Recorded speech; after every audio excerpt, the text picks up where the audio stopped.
दोस्तों, आपको वीडियो अच्छा नहीं लगा तो आपके समय निकल कर दे दूंगा।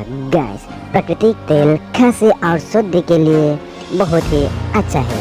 Natural oils good for cough and cold. Video में बनी वीडियो लाइफ में मजा होने वाला है। दोस्तों, मैं एक एक करके बोल रहा हूँ। eucalyptus oil, peppermint oil, lavender oil, tea tree oil, chamomile oil and thyme oil. Video आपको अच्छा नहीं लगा तो मैं आपको एक सब्सक्राइब कर दूंगा, और आपको कौन सा ज़्यादा अच्छा नहीं लगा एक कमेंट करके बोल सकती है दोस्तों।